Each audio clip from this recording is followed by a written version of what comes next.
ጌታን የምንማርበት ይሆናል። እግዚአብሔር አእምሯችን ከፍቷል ለመስማት። ሃሌሉያ! ክብር ለጌታ። የተከፈተ አእምሮ ነው የሰጠን እግዚአብሔር ይመስገን። ቃሉን ለመስማት ክፈት ማለት አያስፈልግም። ልባችን ክፈት፣ የተከፈተ አእምሮ ሰጥቶናል። ስለዚህ እንሰማዋለን፣ ተግባራዊ እናደርጋለን፣ እንኖርበታለን። ሰምተን የሚያፈስ ነገር የለንም፣ የሚቀመጥ ነገር ያለን እና ክብር ለጌታ ይሁን። ፓስተራችን ወደዚህ ጋብዛለሁ። ጌታ ይባርክ።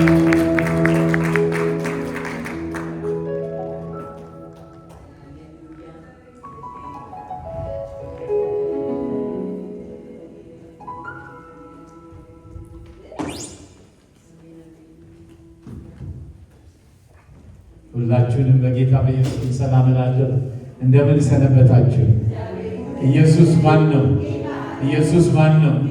ኢየሱስ ማን ነው? ስለዚህ ጌታ ለታችሁ ሰላም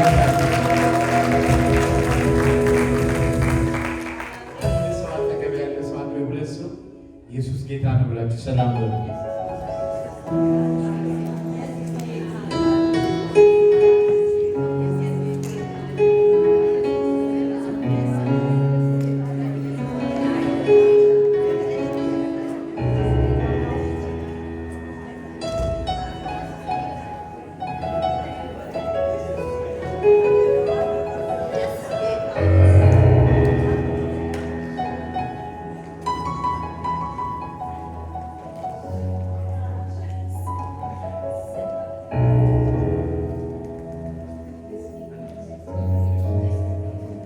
እግዚአብሔር ይመስገን ጌታ ስለሰጠን ስለዚህ ድንቅ ጊዜ እግዚአብሔርን እጅግ አድርገን እናከብራለን።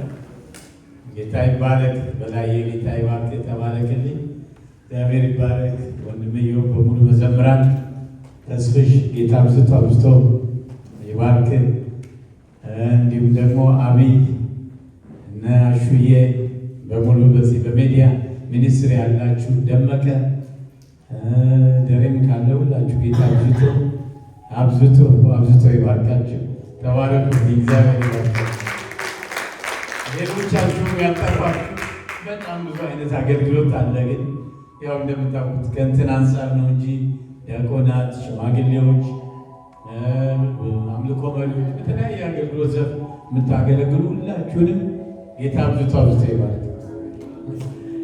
እኔ ምንም ላደርግ የማልችለው ተፈጥሮ ምንድን ነው? ይህን ሳቤን መቀመጥ አልችልም። ለሰዓት አንዳንዴ ደግሞ ሰው ስለምትረሱ አይ እንደዚህ ባይሆን ብሎ ያስባል ሰው፣ ግን አልችልም። የኔ የራሴ ባህል ነው። ስለዚህ እንግዲህ ምንድን ነው ያለቻች ሴትዮ ብርድ ልብሱ ይሄው አለችና እልላት በያሏት ሚሽነሪዎች ናቸውና ጴንጤዎች ነው ልልታና እሱ እባክሽ አሁን በቃ ብርድ ልብስ እንድታገኝ እልላት በይ ስትነሳ ስትነቃ ብላ ልታውዳ ቀለጠች። ከዛ በኋላ ደገመችውና ብርድ ልብሱ ይቀራል። እስቲ ክብር ለጌታ ይስጥ።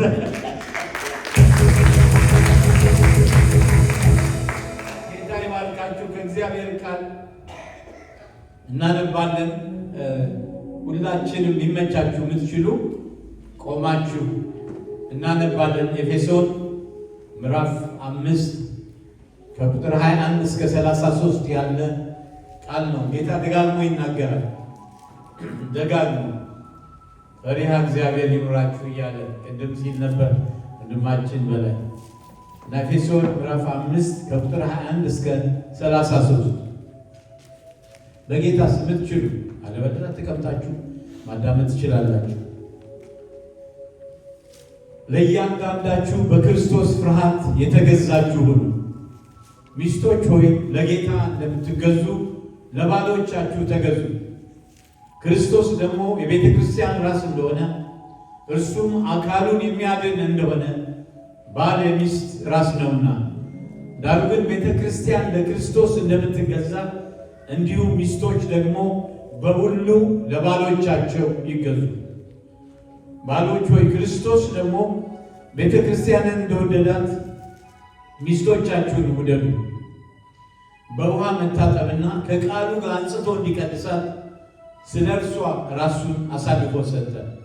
እድፈት ወይም የፊት መጨማደድ ወይም እንዲህ ያለ ነገር ሳይሆንባት ቅድስትና ያለ ነውር ትሆን ዘንድ ክብርት የሆነች ቤተ ክርስቲያን ለራሱ እንዲያቀርብ ፈለገ። እንዲሁም ባሎች ደግሞ እንደ ገዛ ሥጋቸው አድርገው የገዛ ሚስቶቻቸውን ሊወዷቸው ይገባቸዋል። የገዛ ሚስቱን የሚወድ ራሱን ይወዳል። ማንም የገዛ ሥጋውን የሚጠላ ከቶ የለምና። ነገር ግን የአካሉ ብልቶች ስለሆን ክርስቶስ ደግሞ ለቤተ ክርስቲያን እንዳደረገላት ይመግበዋል፣ ይንከባከበውማል። ስለዚህ ሰው አባቱና እናቱን ይተዋል፣ ከሚስቱም ጋር ይተባበራል፣ ሁለቱም አንድ ሥጋ ይሆናሉ። ይህ ምስጢር ታላቅ ነው። እኔ ግን ይህን ስለ ክርስቶስና ስለ ቤተ ክርስቲያን እላለሁ። ሆኖም ከእናንተ ደግሞ እያንዳንዱ የገዛ ሚስቱን እንደ ራሱ አድርጎ ይውደዳት፣ ሚስቱም ባሏን ትፍራ። ጸልያለሁ። ብዙ የክብርና የምስጋናን ዘውድ ጫንክ፣ ሰማይና ከሰማያት በላይ ያለው ሰማይ ይሸከም ዘንድ የማይችል ለታላቅነትህ አቻ የሌለህ ወደር የሌለህ አምሳያ የሌለህ ሰማያት ዙፋንህ ምድር የእግርህ መረገጫ ይሆን። በምስጋና በክብር በልዕልናና በግርማ ያሸበረቅ አምላካችንና ንጉሣችን እግዚአብሔር ሆይ በጌታችን በኢየሱስ ክርስቶስ ስም ስለ ቸርነትህ፣ ስለ ምሕረትህ፣ ስለ ታማኝነትህ፣ ስለ ርኅራኄ በቃል ሊገለጽ ስለማይችለው ፍቅር ወሰን የሌለው አክብሮትና አድናቆት በጌታ በኢየሱስ ስም ዙፋን ስር ይቀመጥልን። አምላካችን እንዳንተ ያለ አምላክ ማንም የለም። ጌታ አቻ የለህም፣ ወደር የለህም፣ አምሳያ የሌለህም ጌታ እግዚአብሔር። ግን በሰማይ የሚተካከለው ማን ነው? ከአማልክትስ ልጆች ማን ይመስለዋል ተብሎ እንደጻፈ በምስጋና የተፈራ በቅድስና የከበር ከአማልክት የሚመስል የሌለ እውነተኛና ቸር አምላክ እግዚአብሔር ሆይ ዛሬም እስከ ዘላለም ድረስ ስምህ ብቻውን ከፍ ከፍ ይበል። ጌታ ያዳነን ስምህ ይባረክ፣ የታደገን ስምህ ይባረክ። የዘላለም አባት እግዚአብሔር ሆይ ያጠመን ደምህ ይባረክ። ጌታ ሆይ ከፍ በል። ጌታ ሆይ ከፍ ያለው ስምህ ብቻውን ከፍ ከፍ ይበል። ጌታ ሆይ አምላካችን እግዚአብሔር ሆይ ስለሰጠህን ጊዜ ተባረክ። አሁንም ማናቸውም የጠላት ሥራ በጌታ በኢየሱስ የፈረሰ ይሁን። የዲያብሎስን ሥራ ሊያፈርስ የእግዚአብሔር ልጅ ተገለጠ ተብሎ እንደጻፈ ጌታ ሆይ ወንድሞቼን እህቶቼን ያደከመ ማናቸውም ነገር ቤተሰባቸውን ያደከመ በጌታ በኢየሱስ የተገለበጠ በጌታ በኢየሱስ ይገልበጥ። በኢየሱስ ስም የተመታ ይሁን። በጌታ በኢየሱስ ይመታ። በጌታ በኢየሱስ እንሽራለን። ማናቸውም የጨለማ አሰራር በኢየሱስ ስም በጌታ በኢየሱስ ስም የተሻረ ይሁን። የዘላለም አባት እውነተኛ አስተማሪ አንተ ብቻ ነህ። ጌታ መንፈስ ቅዱስ ሆይ ኢየሱስ ክርስቶስን አክብረው። ጊዜው ሰዓቱን ሁሉ ተረከብ። በጌታ በኢየሱስ ስም ተባረኩ። እግዚአብሔር ይባርካችሁ።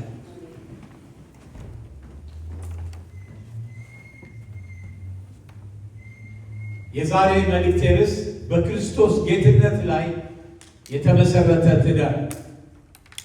ምናልባት ያላገባችሁ ካላችሁ ወይም ደግሞ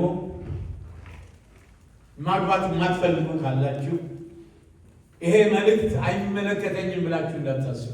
ለሁላችን የሚመለከት መልእክት፣ የሚገርም መንፈሳዊ ሚስጥር ያለበት፣ እንዲያውም ሰማያዊ ሚስጥር ያለበት የሚገርም ቦታ ነው። በዚህ ቦታ ላይ የተነገረው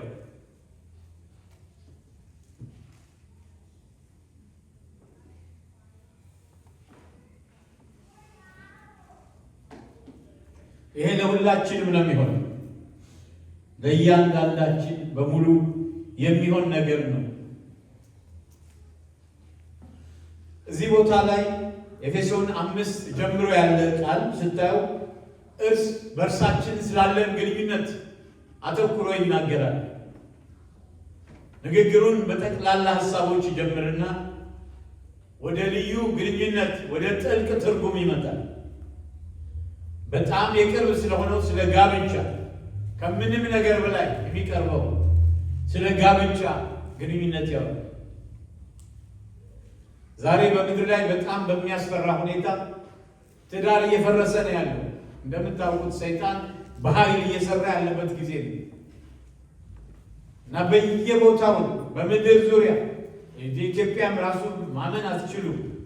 ትዳሮች በእንዴት አይነት ሁኔታ እየፈረሱ እንደሆነ በእንዴት አይነት ችግር ላይ እንዳሉ ያሉትም በቃ ገና በመታከም ላይ ያሉ ማለት ነው። ግን ሊወድቁ ያሉ ትዳሮች በጣም ብዙ ናቸው። ምክንያቱም ነግራቸዋለሁ ለምን እንደዚህ እየሆነ እያለ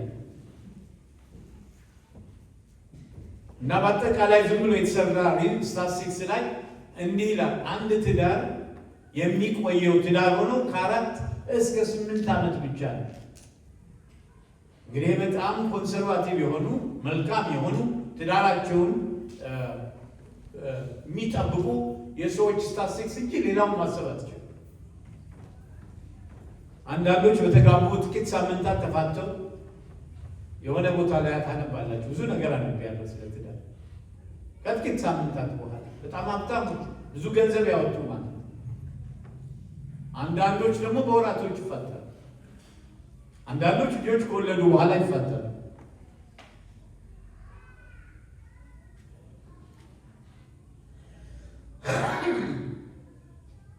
በጣም አስፈላጊ ናቸው። ስለ ጋብቻ የተጻፈው ነገር እጅግ አስፈላጊ ነው። አንድ ዕቃ ስትገዙ ማኑዋል አለ። ያ ማኑዋሉ በዛ ማኑዋል መሰረት ነው መገጣጠም እንኳን ምትችል ማቆም ምትችል እና ዛሬ እየሳተች ያለችው በምድር ያለው ሕዝብ ማለት ነው። አጠቃላይ ማኑዋሉ አሁን በቤተ ክርስቲያን ማውራት አለብኝ። ራስ ቤተ ክርስቲያን ችግር ላይ ነው ያለች። ማኑዋሉ ወደ ሰራው ማኑዋል ማለት ነው ትዳሩን ወደ መሰረተው ወደዛ ማኑዋሉን ወደ አስቀመጠልን ስለማንመለስ መመለስ ስላስቸገረን ነው። እግዚአብሔር አምላክ ከሰራው ትልቅ ኢንስቲትዩት ውስጥ በጣም ያከበረው ከፍ ያደረገው ጋብቻ የሚባለው ኢንስቲትዩት እግዚአብሔር ይባላል። ጋብቻ የቤተሰብ መሰረት ነው። እንደገና ደግሞ የህብረተሰብ መሰረት ነው። ጋብቻ የሀገር ሁሉ መሰረት ነው። የሀገር መሰረት ነው። ሀገር እንዴት እንደምትወድቅ በቀላሉ ስታትስቲክስ ማየት ትችላላችሁ። የምን ስታትስቲክስ? የፍቺ ስታትስቲክስ። የፍቺ ስታትስቲክሱን አይታችሁ አገሪቱ ችግር ላይ ናት፣ ችግር ላይ አይደለችም የሚለው ህብረተሰቡ እዚህ ቦታ ላይ ነው ያለው ማለት ትችላላችሁ። ምንም አይነት ኤክስፐርት ብታመጡ ዛሬ ብዙ ችግር ስላለ ብዙ አይነት የተማሩ ሰዎች ስላሉ በዝርዝር የተማሩ ሰዎች አሉ። ጋብቻን በተመለከተ የፈለገ አማካሪ ብታመጡ የፈለጉ አስተማሪዎች ብታመጧቸው ከዚህ ከተጻፈበት ማንዋል ፈቀቅ እስካሉ ድረስ የሚሳካ ነገር የለም። አሜን ትላላችሁ? እስኪ ለጌታ ትወስዱ። ይሄ ማንዋል ብቻ ነው የሚሰራው። እግዚአብሔር ይባላል። በዚህ ማንዋል መሰረት ካልተመራ ምንም አይነት ትዳር ቤተሰብን ጨምሮ በልጆች መኪና በቤተሰብ ያለ ግንኙነት በአባትና በልጅ በእናትና በልጅ በቤተሰብ ያለ ግንኙነት ማለት ነው። እንደገና ደግሞ በአዛዥና ታዛዥ በጌታና በባሪያ በቀድሞው ዘመን እንደዛ አይነት ነገር ስለነበር ይህ ሁሉ ግንኙነት በትክክል ሊመጣ የሚችለው በዚህ በክርስቶስ ፍርሃት ይላል። በእግዚአብሔር ፍርሃት የተገዛችሁ ሁሉ ብሎ ነው። የእግዚአብሔር ቃል ይህ ትምህርት ለአንድ ቀን ብቻ አይደለም፣ ሌላ ጊዜ እንቀጥላለን ማለት ነው። ተከታታይ ነው ማለት ነው። ለጥቂት ሳምንት ማለት እንደ እግዚአብሔር ፈቃድ ለሁላችሁ ነው ታዲያ የሚጠቅመው። በጣም እርግጠኛው ነው የምነግራችሁ። የእግዚአብሔር ቃል ዘፍጥረት ላይ እንዲህ ይላል፣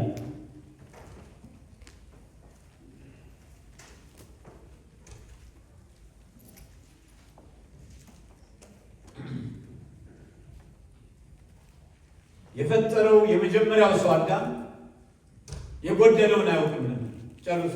እግዚአብሔር መጥቶ እውነተኛው ሐኪም መጥቶ ይሄ ጎድሏል እስኪለው ድረስ አያውቀውም ነበር የጎደለው። በግልጽ እግዚአብሔር ቃል በዘፍጥረት 2:18 ላይ እግዚአብሔር አምላክም አለ ሰው ብቻውን ይሆን ዘንድ መልካም አይደለም፣ የሚመቸው ረዳት እንፍጠርለት አለ።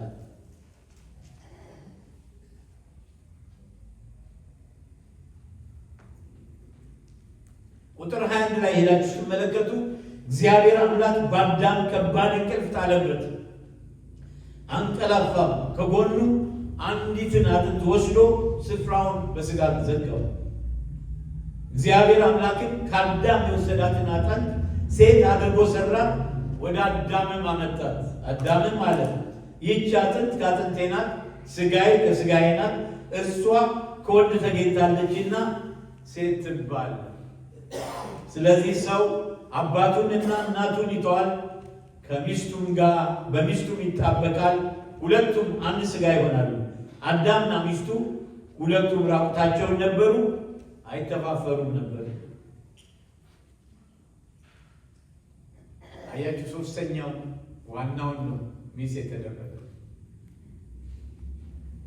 ሌላው አንድ ነገር ማለት የምፈልገው በእግዚአብሔር ቃል ላይ በግልጽ የተጻፈ ነገር አለ። የማያገቡ ሰዎች አሉ፣ ለእግዚአብሔር የተጠሩ ጃንደረቦች ማለት ነው። እና የግድ ወጥተን አግቡ ብለን አናስገድዳቸው ከእግዚአብሔር ካልተቀበሉት በስተቀር። ብዙ አለን እንጂ በምድር አሉ፣ እንደነ ሐዋርያው ጳውሎስ አይነሱ። እነዚህ ጃንደረቦች ለጌታ የተለዩ በጸጋ የሚንቀሳቀሱ ናቸው። ያ ማለት ምንም እንትን አያደርገውም። እግዚአብሔርን ቃል እውነት ከመሆን የሚያግደው ነው። ግን በእግዚአብሔር ቃል ላይ ተጽፏል። ለጌታ የተሰጡ አሉ፣ በሰዎች ጃንደረባ የሆኑ አሉ። ብዙ አይነት ሰዎች አሉ፣ ወደፊት እናየዋለን። እና እነሱ ሁሉ አንቀን በግድ አግቡ እንዲህ አይነት ነገር አንልም፣ ችግር አለ ግን እንድታውቁትም። ስለዚህ ቃሉ ለሁሉም ይሆናል።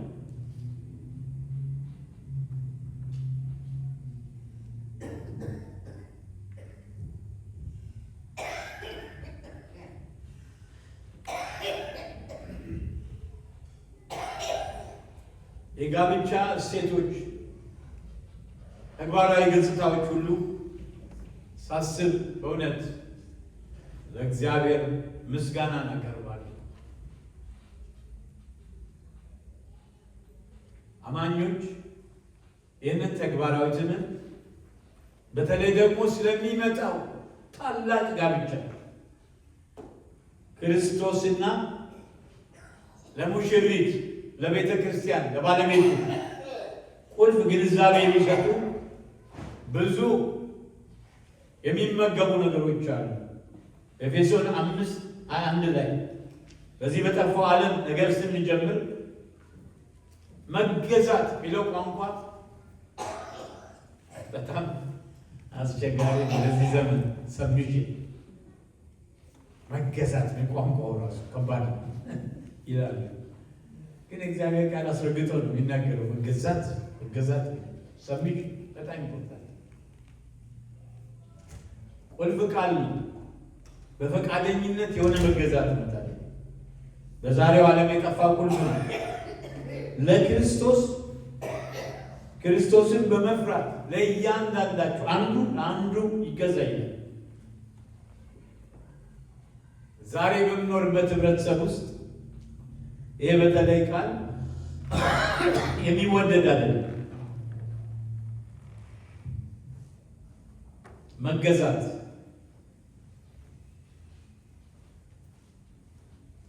ይህ ዘመን ሰዎች ራሳቸውን ታላቅ ሰው የማቅረብ ስለ መብት የመቆም ነገር ራስን ማስተዋወቂያ ላለመሸነፍ ድክመትን ላለማሳየት የሚጣርበት ዘመን ላይ ነው ያለ።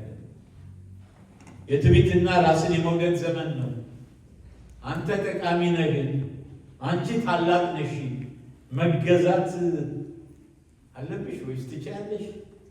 ለምን? በፍጹም እንዲህ ያለው የኋላ ቀር አስተሳሰብ ይወገድ የሚለዋሉ። ይሁን እንጂ ወደ መጽሐፍ ቅዱስ ስንመጣ ይህ ቃል ደግሞ ደጋግሞ እናገኘዋለን።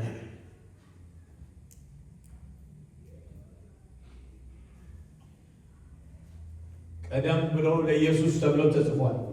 ወደፊት ለኢየሱስም ይነገራል። ለልጆች፣ ለሚስቶች፣ ለባሎች እንዲሁም ለሁሉም ሰው ተብሏል። በአዲስ ኪዳን ውስጥ ይሄ ነገር ደጋግሞ ተጠቅሷል። ክብር ለጌታ ይሁን።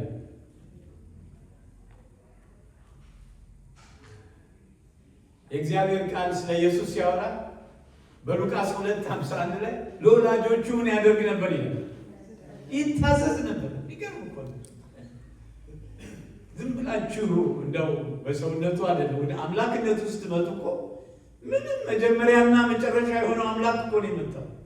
ከጊዜ በላይ ከሁኔታ በላይ ከስፍራ በላይ የሆነ ትናንትን የማያውቅ አምላክ አልፋና ኦሜጋ መጀመሪያና መጨረሻ ፊተኛና ኋለኛ ነኝ ያለ የወደደን ይለዋል ሐዋርያው ዮሐንስ።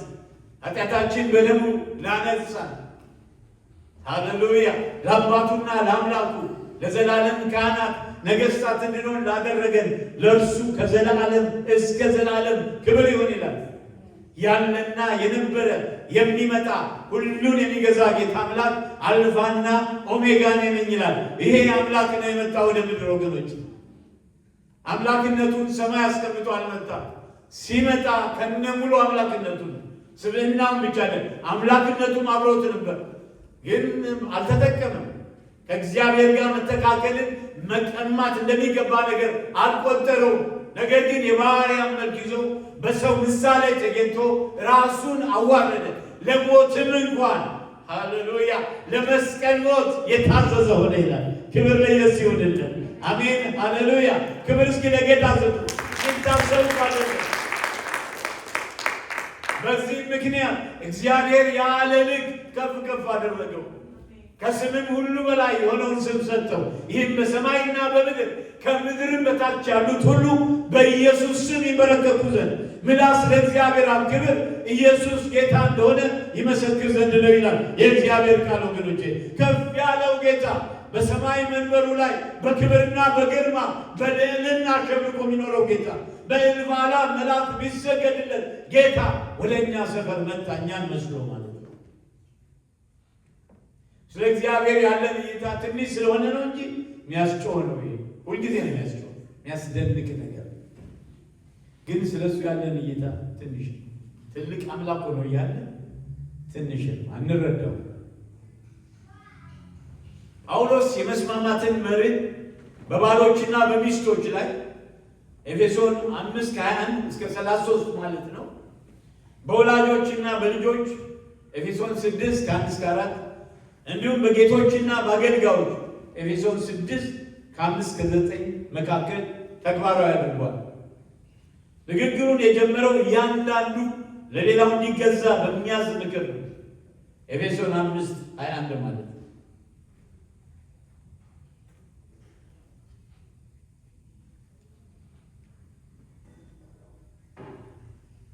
ይህም ማለት ልጆች ወላጆቻቸውን ምን ማድረግ እንዳለባቸው ይነግሯቸዋል ማለት አይደለም። ስፍራ ቦታ መለዋወጥ የለበትም። ወይም ጌቶች ያ ማለት አንሳሳትም ማለት አይደለም። ጌቶች ለአገልጋዮቻቸው ይታዘዛሉ ማለት ነው? በፍጹም አይደለም፣ አይደለም።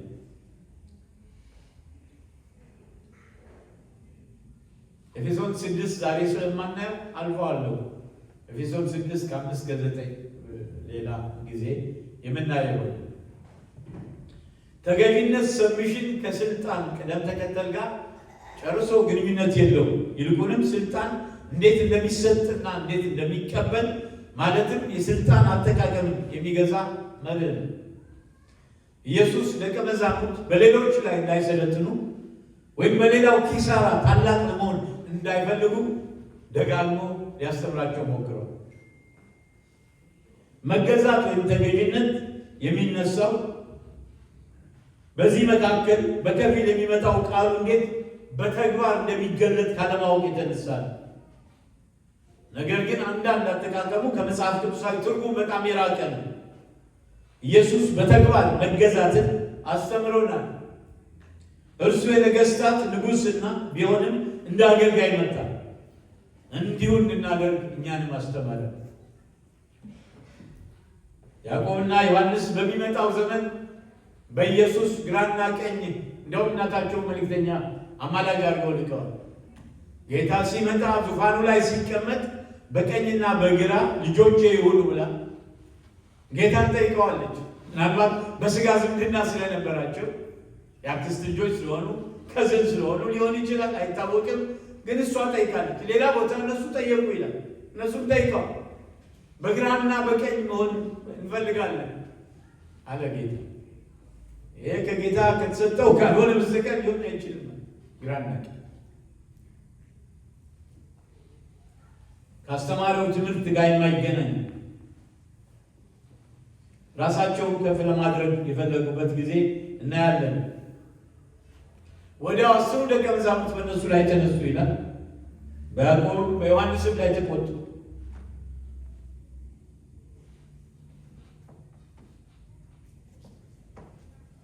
በማርቆስ ወንጌል 10 ላይ እንዲህ ይላል። ኢየሱስም ወደ እርሱ ጠርቶ እንዲህ አላቸው። ቁጥር 42 እስከ 45 የአሕዛብ አለቆች ተብለው የሚታሰቡት እንዲገዟቸው ታላላቆቻቸው በእነሱ ላይ ስልጣን እንዲያሳዩ ታውቃላችሁ። በእናንተ ዘንድ ግን እንዲህ አይደለም። ነገር ግን ከእናንተ ማንም ታላቅ ሊሆን የሚወድ የእናንተ አገልጋይ ይሁን። ከእናንተ ማንም ፊተኛ ሊሆን የሚወድ የሁሉ ባሪያ ይሁን።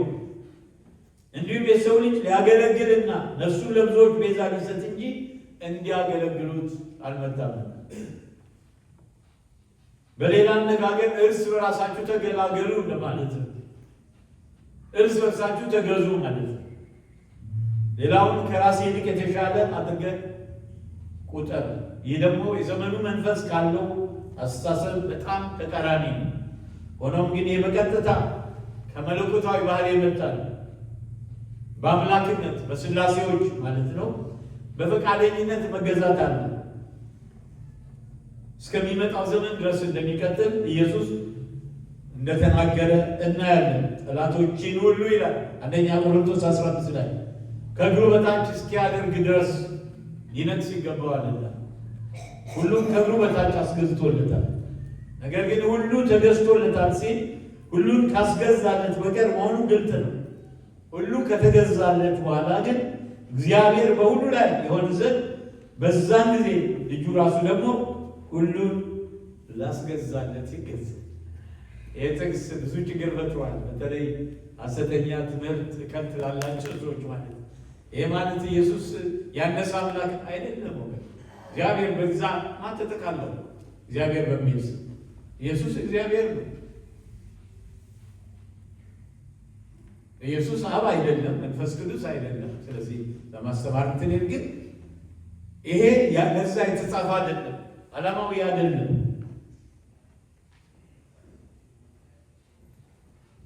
በፈቃደኝነት መገዛት በማናቸውም መንገድ ዝቅተኝነትን አያሳይም። በአምላክነት ውስጥ በቀላል ፈቃደኝነት ላይ የተመሰረተና የሚያምር መገዛት አለ። ወልድ ራሱን ከፍ ከፍ ለማድረግ ሳይሆን አብን ለማክበር ፈቃዱን ለማድረግ መጣ። መንፈስ ቅዱስ ደግሞ ለራሱ ትኩረት ሊስብ ሳይሆን ወልድን ለማክበር መጣ። በስላሴዎች መካከል አብ ወልድን ሲያከብር ታያላችሁ። መንፈስ ቅዱስ ወልድን ሲያከብር ታያላችሁ። ወልድ አብን ሲያከብር ታያላችሁ። ወልድ መንፈስ ቅዱስ ሲያከብር ታያላችሁ። እንዲህ አይነት ነገር ነው ያለው። ስለዚህ ሁላችንም ለመገዛት ተጠርተናል። ሐዋርያው ጴጥሮስ ምን ማለት እንደሆነ በአንደኛ ጴጥሮስ 5 ላይ ቁጥር 5 እና 6 እንዲሁ ጎልማሶች ሆይ ለሽማግሌዎች ተገዙ፣ ሁላችሁ እርስ በራሳችሁ የተዋረዳችሁ ትሕትናን እንደ ልብስ ታጠቁ። እግዚአብሔር ትዕቢተኞችን ይቃወማል፣ ለትሑታን ግን ጸጋን ይሰጣል። እንግዲህ በጊዜው ከፍ እንዲያደርጋችሁ ከኃይለኛው በእግዚአብሔር እጅ በታች ራሳችሁን አዋርዱ።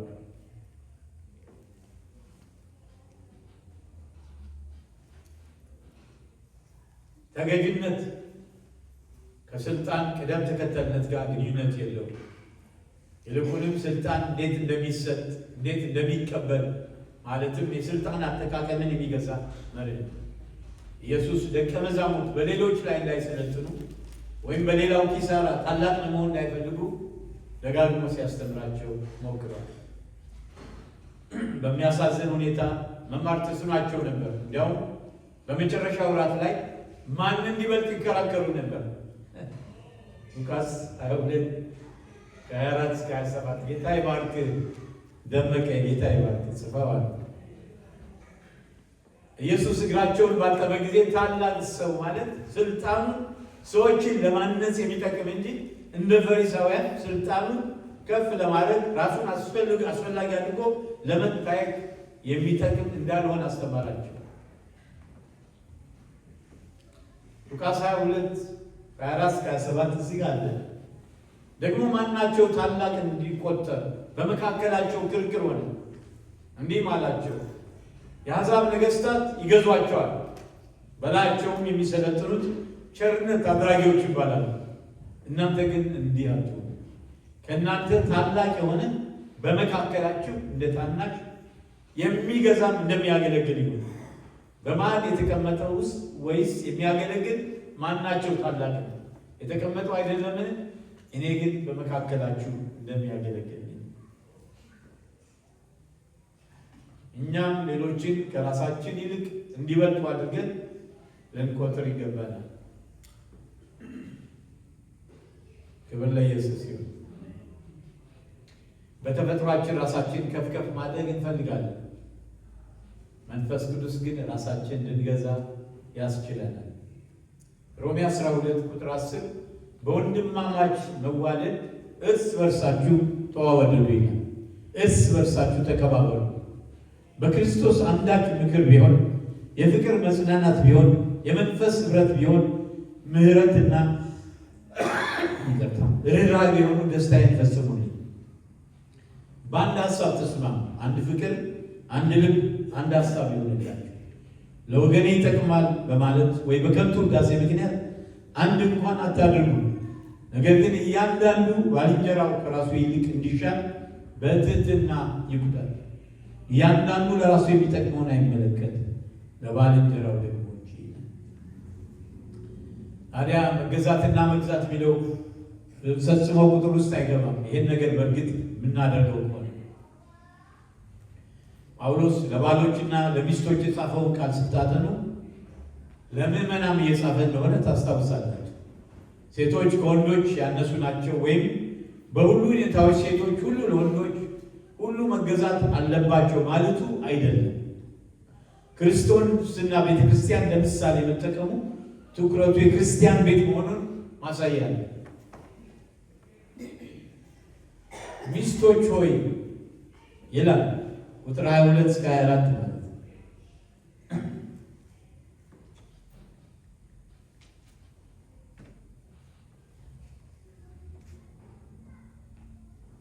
ኤፌሶን 5:22-24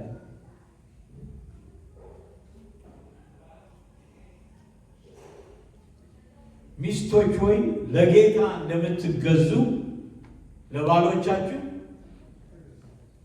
ዝም አላችሁ።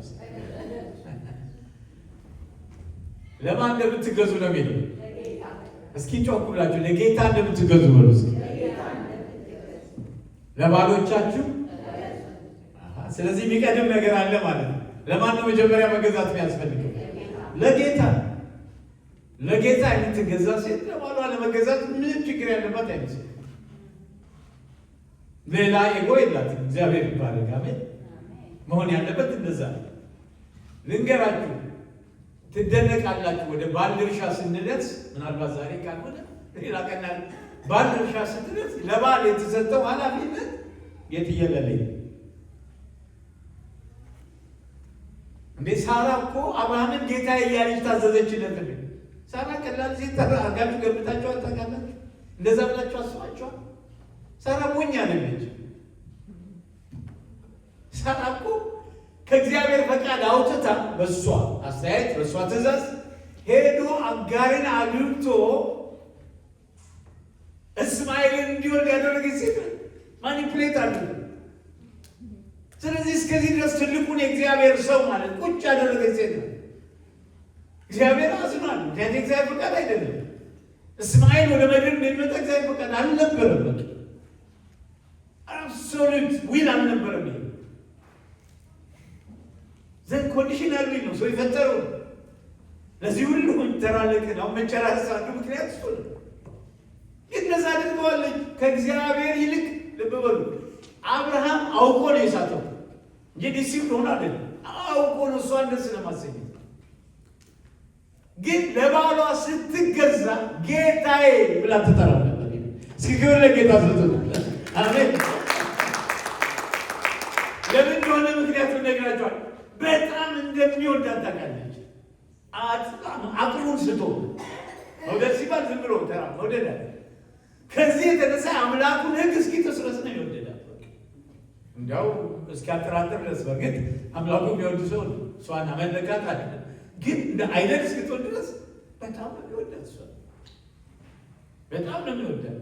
በእርግጥ ፈተና ነበረበት በፍቅሩ ውስጥ ማለት ነው። ግን በጣም እንደሚወዳት ታውቅ ነበር። ጌታዬ ብላ ብታዘዝ ከባድ ይመስላችኋል? በጣም እንደሚወዳችሁ ብታውቁ ባላችሁ ጌታዬ ለማለት ትቸገራላችሁ። እህቶች እና ዝም አላችሁ ሚል ሰው ብዙ ስለሌለ እንታየት እውነት ነው ብላችሁ ይሄ ብላችሁ በሰው የዚህ በቋንቋ ምንድን ነው የሚባለው? በቋንቋ ጂዶ አለ። በቋንቋ ጂዶ ሳይሆን እውነተኛ የሆነ የምታውቁ የእህቶች ችግር ያንን አለማመን ነው። ይህን እንደሚወዷቸው እንኳን ቢነግሩ ወንድሞች አያምኑም። ሌላ ተግባር ነገር ማየት ይፈልጋሉ። እንደዛ ለመሆኑ ማለት ነው። ግን ቢሆን መታዘዝ ያስቸግራሉ። እግር ማጠብ ያስቸግራሉ። ቢያስፈልግ ባላችሁ መሸከም ያስቸግራሉ። አይዟችሁ፣ እንደ ሕግ አይደለም፣ በፈቃዳችሁ ማለት ነው። ግን እንደሚወዳችሁ እስከዚህ ድረስ ብታውቁ። ለዚህ ነው ከኢሎስ ጋር የሚጣሉት እህቶችም ወንድሞች ማለት አጠገብ ያሉ እህቶች፣ ወንድሞች፣ እናት አባት ካለ ይጋጫሉ። ምክንያቱም መታየት አለበት። በእርግጠኝነት መናገር ያስፈልጋል። አሁን አንዴ በደንብ ታውቃለች ከእሷ በላይ ሚስቴ እንደምወድ ድሮ ነበራል። አሁን ግን ክሊብ አድርጌያለሁ። ሰው አባትና እናቱን ይተዋል ከሚስቱ ጋር። ስለዚህ በዝርዝሩ በመስፈርቱ የመጀመሪያ እሷ ነው። አንድ ጊዜ ልጄ ጠየቀኝ፣ እሺ አንደኛ ማነው አለ። አንደኛ ምሳሌ ናት አልኩት። ሁለተኛ ሳለ አላ ሁለተኛ ስለው ልጆች ይዘን ነው ያንተ የተሳሳተ ፕራዮሪቲ ነው ያለ ልጅ ነው ያለ ጊዜ ፕራዮሪቲ ትክክል አለ። ቅደም ተከተሉ መሆን ያለበት ልጅ ልጆች ናቸው መሆን ያለባቸው። ከእናንተ በፊት ማቃት መወዳት ሚስቴ እንዴት አድርጌ እሷን ሁለተኛ አድርጋለሁ? አንዳንዴ ጠይቀኝ ነው አሁን ለማረጋገጥ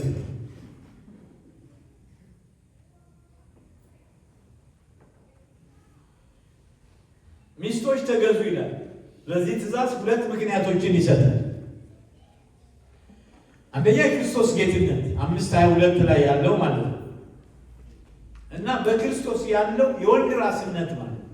ኤፌሶን ትልቅ ሚስጥር ነው፣ ሚስጥሪ ነው።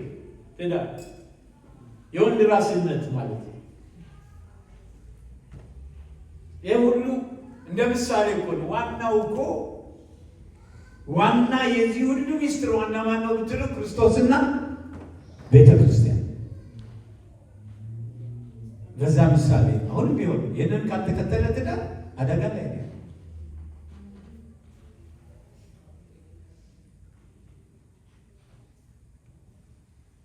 አንዳንድ እህቶች ለጌታ በጣም ቅርብ ነው ብለው ያገባሉ። እንደዛ የሚባል ነገር የለም።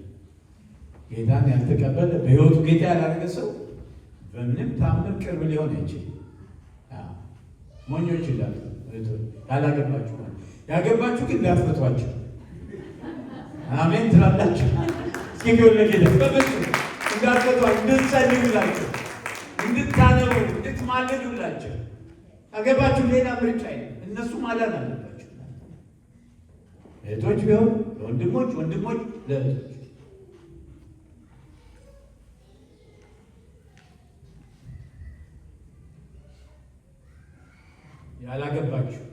ያገባችሁ ግን ጸልዩላቸው፣ ይለወጣሉ። ግን አድካሚ ነው፣ ብዙ ዋጋ ያስከፍላል።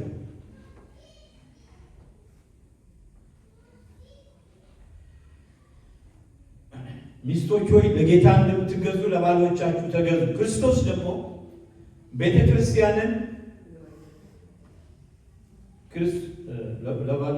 ጌታን የምትገዙ ለባሎቻችሁ ተገዙ። ክርስቶስ ደግሞ የቤተ ክርስቲያን ራስ እንደሆነ እርሱም አካሉን የሚያድን እንደሆነ ባል የሚስት ራስ ነውና ባል የሚስት ራስ ነውና። ዳሩ ግን ቤተ ክርስቲያን ለክርስቶስ እንደምትገዛ እንዲሁ ሚስቶች ደግሞ በሁሉ ለባሎቻቸው ምን ያድርጉ? ይገዙ። ይሄ ማለት ግን ባል ተነስቶ የፈለገውን ትእዛዝ ሚስቱ ላይ እያመጣ እንዲናገር አለ። በእግዚአብሔር ቃል በሆነ ነገር ነው።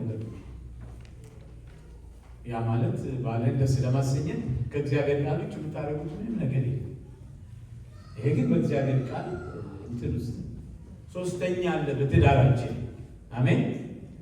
መጽሐፈ መክብብ 4 ላይ እንዲህ ይላል። ላንዱ ወደ ልቤ ስለመጣ በጣም ዋና ነገር ነው። በትዳራችን ሶስተኛ ሰው አለ። መክብብ 4 ላይ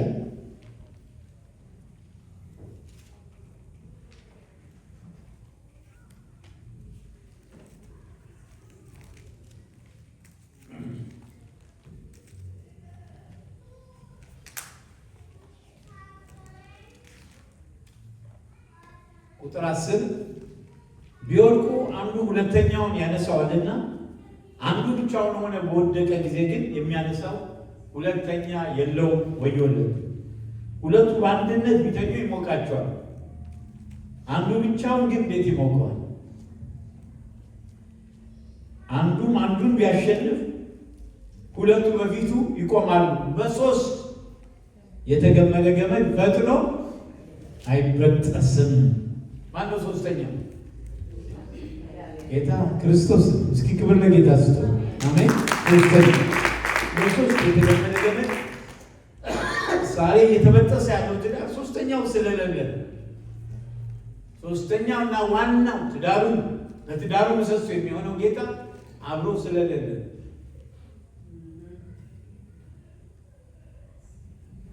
ዛሬ ብዙ አይነት የሚያሳፍር ነገር በምድር ላይ በሚሆንበት ዘመን ላይ ነው የደረሰ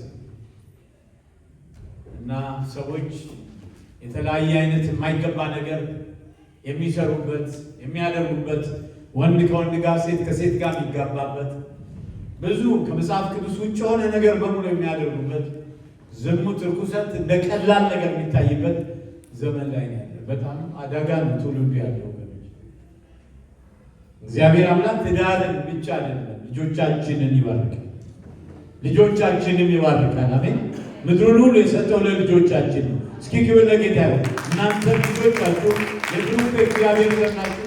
በከንቱ አትደጉ፣ ለጥፋት አትወልዱ።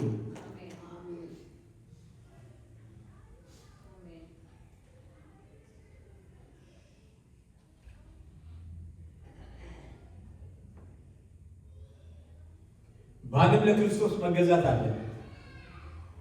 የእግዚአብሔር ቃል ክርስቲያን ሚስት ራሷን ለክርስቶስ ታስገዛ፣ እሱ የሕይወቷ ጌታ እንዲሆን ስትፈቅድ ለባሏ መገዛት አይከብዳትም። ደጋግመን ተናግረናል። ይህ ማለት ግን ባሪያ ትሆናለች ማለት አይደለም። ምክንያቱም ባልም እንዲሁ ለክርስቶስ መገዛት ስላለበት፣ ሁሉም በክርስቶስ ጌትነት ስር የሚሆኑ ከሆነ ስምምነት እንጂ ሌላ ሊኖር አይችልም። ራስነት ማለት አምባገነንነት አይደለም። እያንዳንዱ ለሌላው ለሁሉም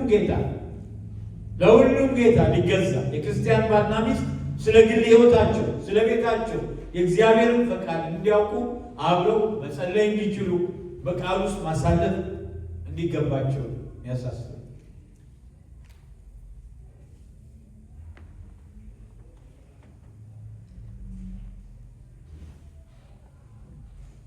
ትልቁ ችግር በትዳር ዙሪያ ማለት ነው የብዙ ግጭቶች ምክንያት ባል ወይም ሚስት ለክርስቶስ አለመገዛታቸው፣ በቃል ውስጥ ባለማሳለፋቸው፣ በየቀኑ ፈቃዱን ለማድረግ ባለመፈለጋቸው። ይህም አንድ ክርስቲያን ለምን ክርስቲያን ማግባት እንዳለበት ከማያምን ጋር በማይመች አካሄድ ለምን መጠመድ እንዳለበት የእግዚአብሔር ቃል ያብራራል። ክርስቲያኑ ለክርስቶስ የተገዛ ከሆነ እግዚአብሔር ቃል የሚጥስ ቤት ለመመስረት ፈጽሞ አይሞክርም። እንዲህ አይነቱ ቤት ከጅምሩ የእርስ በርስ ጦርነትን ይጋብዛል። አንድ ታሪክ ልንገራችሁ እንዲጠቅማችሁ ማለት ነው። ግን እዚህ አካባቢ የለም ሰው እንደዛ አይነት ሰው እንዳታስቡ። ይሄን የሆን ገሌንም ጨርሱ ልታውቁት ሰው አይደለም። ሩቅ ከብዙ ዓመት በፊት እኔ እንደመጣው አካባቢ ብዙም ሳይርቅ የነበረ ሰው አደራችሁን አእምሯችሁ እንደዛ እንዳታደርጉ። በፍጹም ከእናንተ ጋር የሚያዝ ነገር እያወራሁ በፍጹም እንድታውቁ ፈልጋለሁ። ታውቁኛላችሁ። ከእናንተ ሕይወት ጋር የሚያዝ ነገር አለ። እኔ ለእናንተ የሚጠቅመውን ነገር ነው እንጂ ከእናንተ ጋር ከሰማሁት ወይም ከማውቀው አይደለም። እንዲሁ ነው እግዚአብሔር ስላዘዘኝ ማስተማር እና ከብዙ ዓመት በፊት እና አንዲት እህት ካልሄድኩና እዛ ካላገባ አለች እና ሰውየው የእሷ ጮኛ ነበር በዓለም እያለች እና በጣም ብታየው ከክርስቲያን ይመጣለች። አለባክሽ ታይ በመሰረቱ አባባሉ ትክክል አይደለም። ትህትናው፣ ቅንነቱ እንደው የፈለገን አድርግ ብለው ያደርጋለች። እንኳን ጌታ መቀበል አለች። አረተኝ ደግሞ ሌላ ሃይማኖት ውስጥ ነው ያለ። እንዲህ ጠቅማችሁ ሌላ ሃይማኖት ውስጥ ነው ያለ። የሃይማኖት ደግሞ እንዴት አይነት እንደሆነ ያውቃል። እና እንዲያው በልጁም እኔ ከእሱ ውጭ አላገባም ማለት አይ እንግዲህ በራስሽ ፈቃድ እንዴት ትችያለሽ? ያው መብትሽ ነው። ግን እኔ ግን በፍጹም አላጸድቀውም። በምንም ታ ቆይታ ያለስ ይመጣለች እንዳለችው ሄደችና ገባችሁ። እውነት ነው። በውጭ ስታዩ ልጁ በጣም ትሁት ነው የሚመስለው። እግዚአብሔር ነው ካላንዳንድ ሰው እስኪነካ ድረስ ትህትናው ያን ጊዜ ይፈተሻል። ጌታ ያለ ከእግዚአብሔር ያልተቀበላችሁ ትህትና ሰው ሰራሽ ስለሚሆን ትንሽ ጊዜ አቅም አጥቶ እየተገዳገደ ነው የሚቆመው። ከዛ በኋላ አይገኝ ይገለጣል እና እዛ ሄደችና ገባችሁ። ምን አለፋችሁ በመጡ በጥቂት ወራት ጊዜ ውስጥ ቤቱ የጦር ሜዳ ሆነ። የጦር ሜዳ እኔም ሄድኩኝ ማለት በጣም አሳዘነኝ። ልጁም አሳዘነኝ፣ እሷም አሳዘነች። ቤታቸው ሄድኩ። ከብዙ ዓመት በፊት የምታውቋቸው ሰዎች አሉ ጨርሶ ሄዱ ማቀላል እና ቤታቸው ትንሽ ራቅ ይላል። ከዚህ ከተማ በጣም ወጣ ይላል። እዛ ሄድኩኝ እና አማከርኳቸው። ያው ልጁ ምንም ያውቀው ነገር የለም ስለዚህ ስለ አሜሪካ አዲስ ነው። መሰከርኩለት ለጌታ። ጌታን ትቀበላለህ ወይ ስለው እንዳለችው እሱ አዎ እቀበላለሁ አለ። ደስ አለኝ በእውነት። ጌታን ተቀበለ። ከዛ ትምህርት እንደሚጀምርለት ነገርኩት። ከዛ በኋላ ያው ተለያየ። ከዛ በኋላ ጠፋ። ጭራሽ ቤተክርስቲያን አልፎ አልፎ ይመጣ ነበር፣ ብደውል አይመልስም። ከዛ በኋላ አንድ ቀን ቤታቸው ድንገት ሄድኩኝና ምክንያቱም እስኪ እንዴት እንደሆኑ ለማየት ከዛ አገኘሁት።